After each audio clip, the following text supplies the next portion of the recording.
Halo semua, coba lagi di video saya.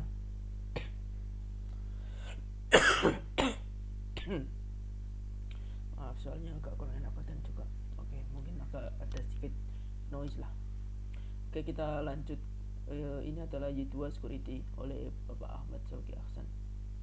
Kemudian kita lanjut ke slide berikutnya, yaitu overview. Pengelolaan keamanan yang baik sangat penting untuk keamanan aplikasi. Untuk membuat sebuah aplikasi memiliki tingkat keamanan yang tinggi, menyediakan beberapa fitur keamanan, yaitu authorization, working with password, copy apa ini, cryptography, view security, auth client, best practice. Oke, kita lanjut. Yang pertama yaitu authentication. Authentication ini adalah proses untuk memastikan bahwa user yang login memang benar dirinya. Authentication biasanya dilakukan dengan menggunakan kombinasi username, email, dan password. Pada Y2 Advanced Template secara default telah menyertakan proses authentication untuk user login, sedangkan untuk Y-Basic itu proses authentication hanya dilakukan menggunakan username password yang ada di hardcode pada model user. Oke, kemudian kita langsung lanjut ke prosesnya. Pada Y2 Advanced Template, proses authentication melibatkan hal penting, yaitu mengatur komponen user pada aplikasi konfigurasi, membuat menggunakan kelas user yang mengimplementasikan interface. Proses login akan melakukan validasi password yang dimasukkan user dengan password dalam tabel user. Yang ketiga, untuk mendapatkan informasi terkait dengan user yang sedang login, ID. Untuk ID ini apps user ID, kemudian username Y2 apps identity username. Lanjut ke authentication event. Kelas di web kelas Y /web/user akan memunculkan beberapa event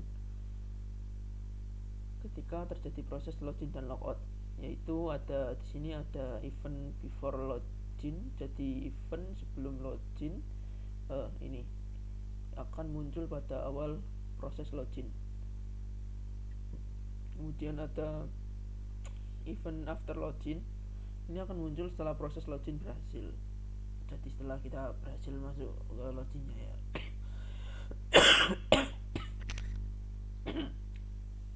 Event before logout, event ini akan muncul pada awal proses logout. Kemudian event after logout, event ini akan muncul setelah proses logout berhasil. Misal Anda ingin melakukan audit dan atau pengumpulan dan statistik untuk setiap user yang login. Oke, kita langsung ke authorization saja. Authorization merupakan proses untuk memverifikasi apakah seorang user berhak melakukan sesuatu. Yang kedua, pada Y2 authorization melibatkan komponen access control filter, role based access control RBAC. Yang ketiga, kedua komponen di atas dapat berdiri sendiri dan juga bisa digabungkan untuk mendapatkan kemampuan yang lebih lengkap.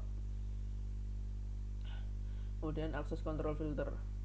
Access control filter atau ACP merupakan model sederhana untuk authorization yang diimplementasikan sebagai filter access control.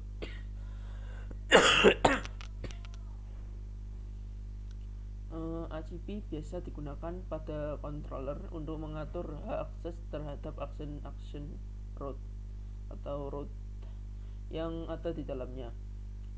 Perhatikan script di samping ini ada only, seperti ada property only di sini, berisi apa saja yang akan diatur oleh aksesnya. Nah, di sini diatur login, logout, dan sign up.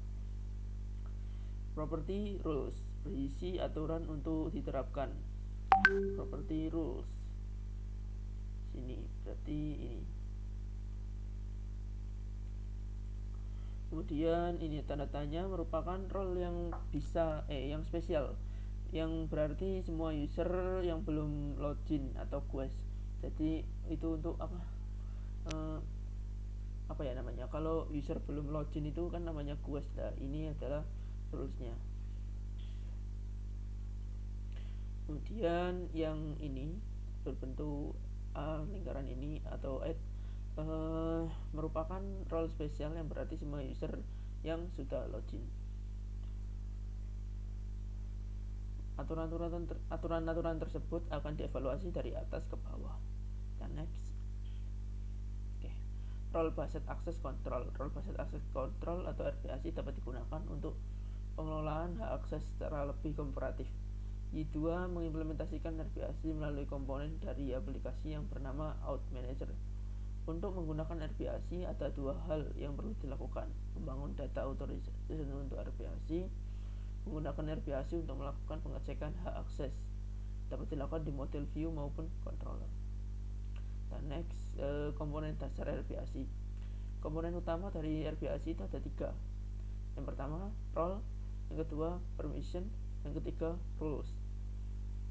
Yang pertama, role digunakan untuk menentukan peran seperti admin atau user gitu loh. Oke, yang kedua permission merupakan hak untuk melakukan sesuatu seperti create atau post dan update dan delete seperti itu. Kemudian yang ketiga yaitu rule merupakan script yang dijalankan untuk memastikan sebuah role atau permission dapat digunakan oleh user. Lanjut, role permission rule. Pada gambar di samping terdapat 2 user, yaitu Jen dan John. Kedua role admin dan author.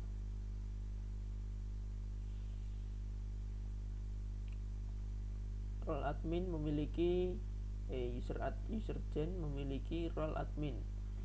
Jen ini admin. Sedangkan John adalah author. Semua yang dimiliki oleh role author juga akan dimiliki oleh admin. Jadi apapun yang dimiliki oleh role apapun yang dimiliki oleh si John, si admin pasti udah punya itu semua gitu. Kita lanjut ke bekerja dengan password. Semua developer yang baik pasti tahu bahwa password tidak boleh disimpan sebagai teks. Banyak developer yang masih percaya bahwa dengan menggunakan algoritma Hastings atau MD5 atau shell cukup aman. Namun dengan teknologi terbaru, password yang disimpan menggunakan algoritma tersebut ada kemungkinan untuk dapat diketahui dengan brute force attack. Serangan ini juga banyak didukung dengan adanya kamus data yang sangat besar dan menyimpan password MD5. Untuk meningkatkan keamanan terdapat algoritma yang lebih kuat terhadap serangan brute force attack, yaitu Bcrypt. Fungsi crypt pada PHP dapat digunakan untuk mengenerate nilai hash menggunakan algoritma BCR Bcrypt BCRYPT. Ini menyediakan helper Y yang digunakan untuk bekerja sama dengan password. Kemudian kita ke kriptografi, mengenerate data random. Untuk proses mereset password via email biasanya membutuhkan token yang disimpan dalam database dan juga dikirim ke user. Enkripsi dan deskripsi. Jika Anda ingin menyimpan data secara aman sehingga orang dapat membuka database tetap tidak dapat membacanya, data tersebut perlu diinskripsi sebelum disimpan. Mengkonfirmasi integritas data. Pada kondisi tertentu, ada kemungkinan Anda ingin memverifikasi sebuah data telah diubah oleh pihak lain atau tidak.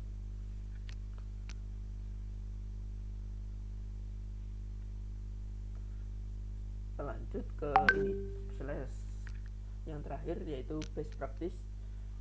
Basic prinsip filter input dan escape output. Avoid SQL injection, avoid XSS atau cross-site scripting.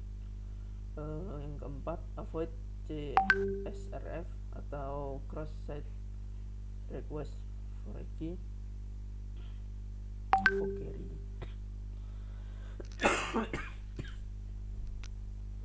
Avoiding file exposure, avoiding debug info and tools at production using secure connection over TLS, secure server konfigurasi. Ya, mungkin sekian saja video kali ini. Sampai jumpa di video selanjutnya. Selamat malam.